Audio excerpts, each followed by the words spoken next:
नमस्कार मित्रों, मैं राहुल लाल। आज हम लोग चर्चा करेंगे कि किस तरह से इजराइल फ़लस्तीन विवाद बिल्कुल गहराता चला जा रहा है और गजा की क्या स्थिति है इस समय, क्योंकि गजा में मानवीय संकट भी गहराते हुए और है। पिछले कुछ दिनों में हज़ारों की संख्या में भारी बमबारी इजरायली सेना की तरफ गजा के ऊपर की जा रही है। ये समाचार तो आप लोग जान रहे हैं, लेकिन आज जो हम लोग चर्चा कर रहे हैं कि इजराइल गजा के ऊपर आसमानी बम, आसमानी कहर जो है कि ढा रहा है। वो कहर केवल बम के माध्यम से नहीं ढा रहा है मित्रों, वहाँ पे वो काफ़ी ज़्यादा भयानक हथियार वाइट फास्फोरस का प्रयोग किया जा रहा है, जिसे हम लोग फास्फोरस बम भी कहते हैं या उसे वाइट बम भी कहते हैं। आप लोगों के लिए आश्चर्य का विषय होगा कि जब बम के प्रयोग से ही लोगों को इतना नुकसान हो रहा है, फिर ऐसे में वाइट फास्फोरस को लेकर यह अतिरिक्त चिंता क्यों? वाइट फास्फोरस को लेकर यह अतिरिक्त चिंता इसलिए कि जैसा हम लोग जानते हैं कि जो गजा का क्षेत्र है, पहले तो देखिए दो चीज़ों को समझना बहुत आवश्यक है। वाइट फास्फोरस का नेचर क्या है और वह युद्धों में प्रयोग किस लिए होता है। दूसरा चीज़ कि जहाँ पे वो प्रयोग किया गया है गजा के क्षेत्र में, वहाँ पे स्थिति क्या है। अभी जो इसके प्रयोग की पुष्टि हुई है, वह प्रयोग की पुष्टि ह्यूमन राइट वॉच नामक संगठन ने की है।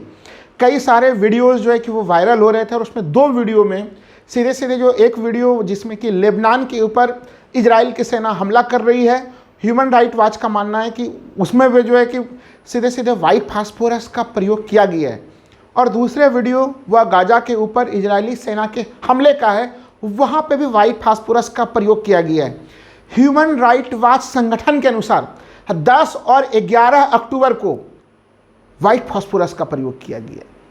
अब तक लड़ाइयों में वाइट फास्फोरस का प्रयोग क्यों किया जाता था, अगर उसे हम लोग समझें तो लड़ाई का मैदान को थोड़ा गजा के क्षेत्र से, जो कि बहुत ज़्यादा मानवीय आबादी वाला क्षेत्र है, जहाँ पे कि कुछ चंद किलोमीटर में लाखों की संख्या की बड़ी आबादी रहती है, वो गाजा एक वैसा क्षेत्र है।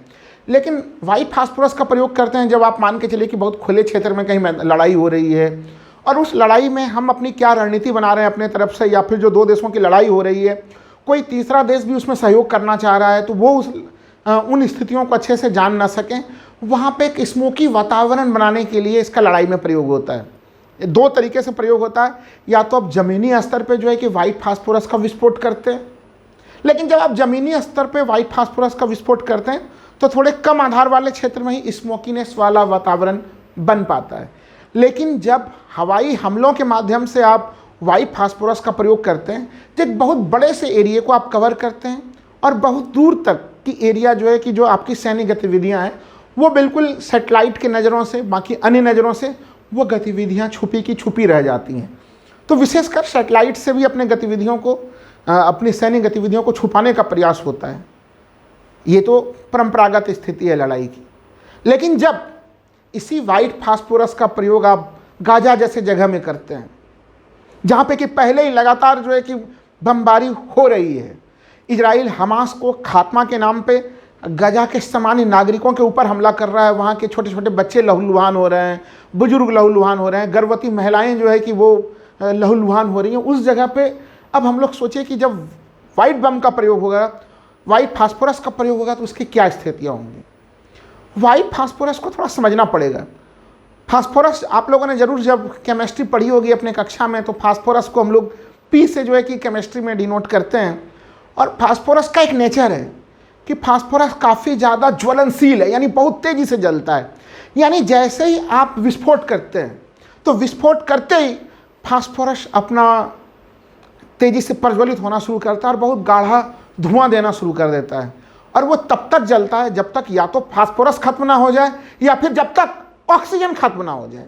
कल्पना कीजिए कि आप किसी घर में हैं और अगर वहाँ पे आवासीय क्षेत्र में वाइट फास्फोरस का प्रयोग कर दिया गया है, आपके घर के भीतर हो सकता है कि फास्फोरस बम जो है कि वो नहीं जल रहा हो, घर के बाहर के क्षेत्र या घर के किसी कोने के हिस्से में भी अगर वो जल रहा हो, तो वो तब तक जलेगा जब तक आपके घर के कमरे के भीतर के सारे ऑक्सीजन वो खत्म ना कर दे। यानी ऑक्सीजन खत्म करके वो दम घोटने की स्थिति ला सकता है। एक तो भयावह स्थिति यह है वाइट फास्फोरस की। लेकिन दूसरी वाइट फास्फोरस की भयावह स्थिति ये है कि इसकी ज्वलनशीलता इतनी खतरनाक है मानव शरीर के लिए कि यह केवल आपकी त्वचा को प्रभावित नहीं करता, आपकी स्किन को प्रभावित नहीं करता, बल्कि पूरे मांस को जलाते हुए हड्डियों तक को जलाना प्रारंभ कर देता है। आप सोच सकते हैं कि जहाँ पे, कल्पना कीजिए कि जहाँ पे पहले से ही भारी बमबारी हो रही है, जहाँ पे मेडिकल व्यवस्थाएं पहले से ही कोलैप्स हैं, वहाँ पे बिजली नहीं है, वहाँ पानी नहीं है, लोग भोजन के लिए जो है कि भटक रहे हैं। और ऐसे स्थिति में जब इजराइल ने चेतावनी जारी कर दी है कि आप 24 घंटे के भीतर जो उत्तरी गाजा के लोग हैं उनको दक्षिणी गाजा जाने के लिए कहा जा रहा है, यानी 20 किलोमीटर दूर जाने के लिए कहा जा रहा है। लगभग एक बड़ी आबादी को, 12-13 लाख की आबादी को कहा जा रहा है। और उस बीच में अगर वाइट फास्फोरस तरीके हथियार का प्रयोग हो जाए तो स्थिति कितनी दर्दनाक बन जाती है। खुद इजराइल के सेना ने घोषणा किया था कि वह वर्ष 2013 के बाद उसने किया था कि वह कभी भी फिलिस्तीन के विरुद्ध या गजा के विरुद्ध वाइट फास्फोरस का प्रयोग नहीं करेगा। 2013 में इजराइल के सेना का ये बयान था, लेकिन 2023 में इजरायली सेना अपने इस बयान से मुकरते हुए दिख रही है। आप लोगों में से बहुत लोग यह कह सकते हैं कि आतंकवादियों के प्रति कठोरता का प्रयोग होना चाहिए, उसमें इस प्रकार से मोह माया की स्थिति नहीं होनी चाहिए। लेकिन जब ये व्याख्या आप करते हैं कि पूरे के पूरे गाजा के निवासियों को, जहाँ पे कि 23 लाख निवासी रह रहे हैं, प्रत्येक व्यक्ति को जब आप आतंकवादी मान लेते हैं तो फिर आप समझ लीजिए कि आप कट्टरता के घेरे में आ चुके हैं। हमास एक संगठन है, हमास बराबर कभी फिलिस्तीन हम लोग नहीं कर सकते। फिलिस्तीन एक पूरा का पूरा क्षेत्र है, गाजा पूरा का पूरा क्षेत्र है जिसमें लाखों की संख्या में निवासी रहते हैं। इस समय इजराइल लगातार गाजा के लोगों के ऊपर हमला कर रहा है और उस हमले में वाइट फास्फोरस के प्रयोग से दुनिया की धड़कनें बढ़ गई हैं। मित्रों, अगर ये कहा जाए कि वाइट फास्फोरस का प्रयोग जब आप अपने युद्ध रणनीति के अंतर्गत किसी रेगिस्तानी क्षेत्र में लड़ाई चल रही है, जहाँ पे दोनों तरफ के जो है कि पारंगत सैनिक मौजूद हैं, सबों के पास मास्क सुविधाएं हैं, उस प्रकार से लड़ने की चीज़ों से लैस है, तो वहाँ पे वो प्रयोग तो एक तरह से अपने युद्ध कौशल को ढकने के लिए है, स्मोक फैलाने के लिए है। लेकिन जब सिविलियन क्षेत्र में आप इसका प्रयोग कर रहे हैं वाइट फास्फोरस का, तो यह केमिकल वेपन्स है। तो इसका मतलब है कि इजराइल गजा के पूरे विवाद में, अरब इजराइल इस पूरे संघर्ष के मामले में केमिकल वेपन्स, रासायनिक हथियार का प्रयोग किया जा रहा है, जो कि जिनेवा कन्वेंशंस का खुलेआम उल्लंघन है। ये एक तरह से आप कह सकते हैं कि जो छोटे छोटे मासूम बच्चे हैं, इसका प्रभाव देखिए, केवल आप अगर उसमें सुरक्षित रह भी गए, यानी जैसा मैंने बताया कि वाइट फास्फोरस के कारण अगर आप 10% जले हैं तो आपकी मौत हो जाती है। लेकिन अगर आप जीवित भी हैं तो लंबे समय तक आपके चलने फिरने की गतिविधियां प्रभावित होती हैं। हो सकता है कि आपकी अगली आने वाली पीढ़ी भी प्रभावित हो। और दूसरी है कि जो आपका जो मानसिक पूरा का पूरा जो तंत्रिका तंत्र है, उस तंत्रिका तंत्र पे भी इसका बुरा असर पड़ता है, यानी लोगों में पागलपन के पूरे दौरे आ सकते हैं। वो व्यक्ति पूरा आजीवन मानसिक रूप से विक्षिप्त हो सकता है। तो सोचिए जो इसके दुष्परिणाम हैं वो कितने गहरे किस्म के हैं। और ऐसे स्थिति में, चूँकि अभी देखिए जब रूस यूक्रेन की लड़ाई हो रही थी तब रूस पे इस तरह के आरोप लगे थे, लेकिन वहाँ पे इन आरोपों की पुष्टि नहीं हो सकी थी कि क्या उसने यूक्रेन के विरुद्ध इस प्रकार का प्रयोग किया था। लेकिन आरोप तब भी लगे थे, रूस यूक्रेन युद्ध में रूस के विरुद्ध आरोप लगे थे। लेकिन ह्यूमन राइट्स वॉच ने यहाँ पे बिल्कुल काफ़ी प्रमाणित ढंग से इजराइल के ऊपर 10 अक्टूबर और 11 अक्टूबर को इस प्रकार के हमले के आरोप लगाए हैं। उन वीडियोज में पुष्टि की है कि वहाँ पे वाइट फास्फोरस का प्रयोग है। और वाइट फास्फोरस की स्थिति ऐसी है जैसे कि वो मैंने पहले ही बताया कि एकदम आपके आसपास के क्षेत्र में ऑक्सीजन खत्म करके वो दम घोटू परिस्थितियों का निर्माण करता है। आपके शरीर में अगर वो जल जाए तो आप सोच के देखिए कि आपके मांस तक को गला देता है, आपके हड्डी तक को वो गला देता है। और सबसे महत्वपूर्ण चीज़, इसे आप जो वाइट फास्फोरस की जो आग है उसे आप पानी से नहीं बुझा सकते हैं। उस आग को बुझाना भी एक काफ़ी कठिन स्थिति है, यानी आप बहुत मेहनत मुश्किल से रेत से इसे बुझा सकते हैं।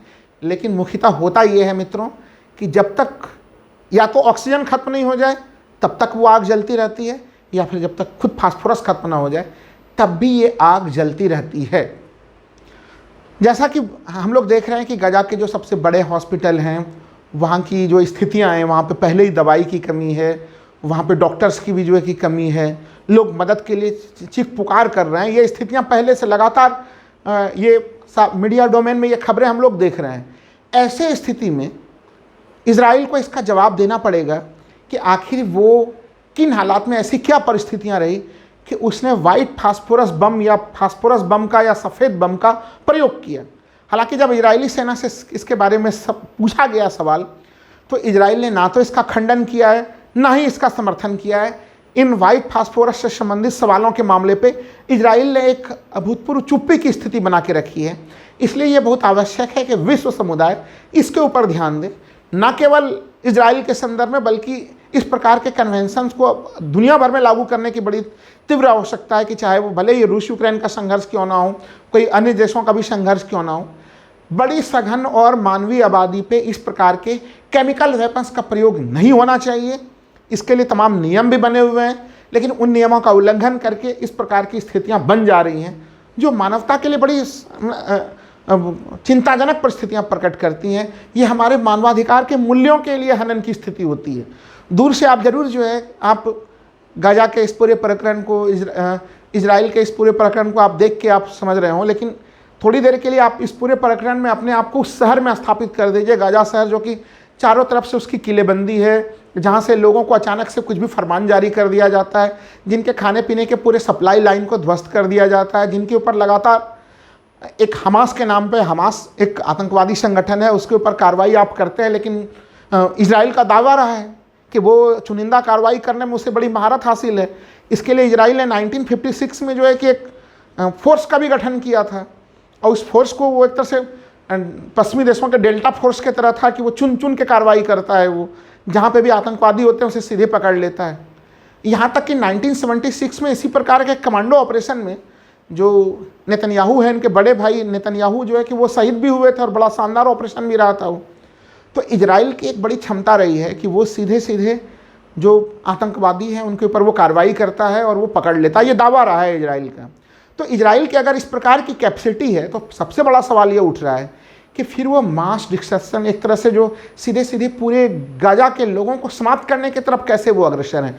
लाखों आबादी जो कि पहले से अगर हम लोग देखें कि जो गाजा शहर में लोग रह रहे हैं, उनके खाने पीने के लिए वहाँ पे कोई खेती की ज़मीन तो है नहीं, वो पूरे दुनिया भर के अंतर्राष्ट्रीय मदद के ऊपर ही निर्भर हैं। वो उनके खाने पीने की सप्लाई लाइन दुनिया भर के आर्थिक मदद, आर्थिक सहायता के साथ चलती है वो। तो वो एक संकट में की स्थिति में पहले से ही पल बढ़ रहे हैं। उस संकट की स्थिति में उनके सप्लाई लाइन को बिल्कुल काट दिया गया है। जो तमाम पड़ोस के देश हैं, उन लोगों ने भी अपनी सीमा की सुरक्षा को काफ़ी और कठोरता से बढ़ा दिया है कि कहीं गाजा के निवासी जो है कि उनके तरफ ना चले जाएं, दूसरे देशों की तरफ ना चले जाएं। तो सबों ने अपने अपने बाउंड्रीज को काफ़ी कठोर कर लिया है। उस स्थिति में एक छोटे से सीमित दायरे में इस प्रकार की घटनाएं, जहाँ पे कि हर प्रकार से मानवीय त्रासदी पहले से ही है, वाइट फास्फोरस के प्रयोग की क्या स्थिति आ सकती है? क्या वाइट फास्फोरस में, इसलिए आप सोच के देखिए कि जब आप ऐसे स्थिति में इजराइल से आप लॉजिकल प्रश्न पूछते हैं कि क्या भाई वाइट फास्फोरस में कुछ ऐसे गुणधर्म हैं कि वो जैसे सीधे सीधे आतंकवादियों के ऊपर प्रभाव डालेगा, इस प्रकार की कोई स्थिति नहीं है। वो सीधे सीधे प्रत्येक व्यक्ति को बहुत बुरी तरह से प्रभावित करने वाली स्थिति है। यह इन स्थितियों से, और इन प्रकार की स्थिति केवल अभी तो हम लोग गजा के संदर्भ में चर्चा कर रहे हैं, दुनिया भर के युद्धरत क्षेत्रों में जब इस प्रकार की स्थितियों का, नियमों का उल्लंघन होता है, मानवता का काफ़ी ज़्यादा नुकसान होता है। इसलिए इसको लेकर अंतर्राष्ट्रीय समुदाय के बीच में खलबली की स्थिति मौजूद है, और तमाम दुनिया के देशों के लिए अभी आवश्यक है कि वो इजराइल के ऊपर दबाव बनाए कि इस प्रकार के केमिकल वेपन्स का प्रयोग ना हो गाजा शहरवासियों के विरुद्ध।